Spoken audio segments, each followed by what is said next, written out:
Fala pessoal do sétimo ano, tudo bem com vocês? Então hoje a gente vai falar um pouquinho sobre as ações aí da questão dos escravos dentro das sociedades maias, incas e astecas, tá bom?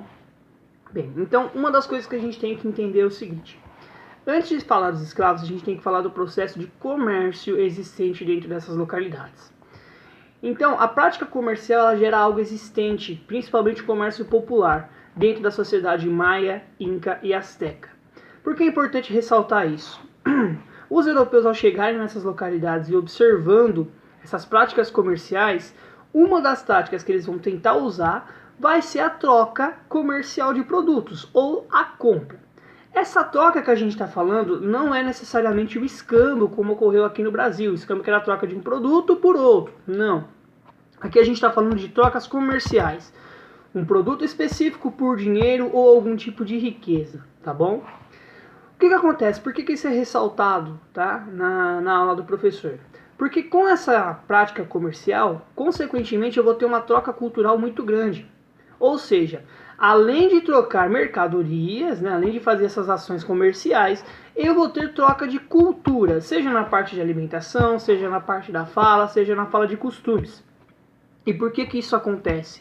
Isso acontece porque as pessoas elas convivem e acabam pegando trejeitos, acabam pegando ações de outras pessoas por meio da convivência, tá bom? Isso é um fato que ele ressalta para demonstrar a importância dessas ações comerciais dentro das sociedades maias, incas e astecas, tá bom? Outra coisa, ele vai falar um pouco sobre a organização social desses dois grupos, tá? Os grupos que ele vai citar são os astecas e os maias. E aí ele vai colocar simplesmente o quê? Que estes grupos, eles têm uma organização baseada nos sacerdotes. O que isso quer dizer? Toda a sua ação, seja ela econômica, seja ela política, ela é baseada na religião. E quem que eram os representantes religiosos desses grupos sociais eram os sacerdotes. Tá? Então qualquer ação a ser tomada, antes deveria ter um sacerdote sendo consultado. Professor, mas o que o comércio tem a ver com religião e assim por diante? Esses sacerdotes também eram donos de terras e comerciantes. Então, muitas vezes o sacerdote poderia usar, vamos supor assim, de má fé, para negar a comercialização de um produto e comercializar com outro para se lucrar ainda mais. Então tinha essas ações também. Por que ele ressalta isso? Para mostrar o quanto essas civilizações elas estavam próximas ao modelo de organização europeu. Tá? A diferença principal aqui eram alguns costumes, tá? A própria língua, alguns costumes, e a questão religiosa, no qual os europeus eram monoteístas, acreditavam em um Deus só, e já o pessoal dos maias, incas e astecas, eles eram politeístas, acreditavam em vários deuses. Tá? Outro ponto também que a gente deve citar e lembrar sempre que, para a Europa, essas colônias aí na Nova América, né? Que hoje se origina México, Peru e assim por diante, a Europa visava eles como colônias de exploração. O que isso quer dizer? Retirada de riquezas desse local para se levar para a Europa. Então, em nenhum momento, os europeus que adentraram nesse local, eles tinham a ideia de estabelecer moradia fixa. O objetivo principal era retirar essas riquezas e levar para a Europa. Tá bom? No meio disso, a gente vai falar um pouco sobre a questão da escravidão nessas localidades. E aí, nessa questão da escravidão, a gente vai ter um ponto diferente, que é o quê? Aqui, a escravidão, ela ocorre por meio de conflitos entre grupos distintos. O que isso quer dizer?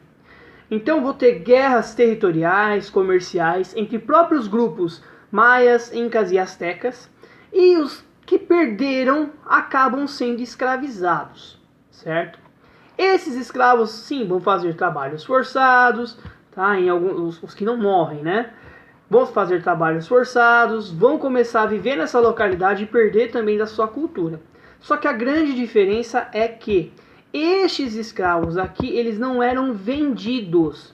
Eles não eram vistos como mercadoria, e sim eram vistos como uma espécie de troféu de guerra. Tá? Então existe uma lógica, até o professor cita aí que existe uma diferença nessa prática escravista.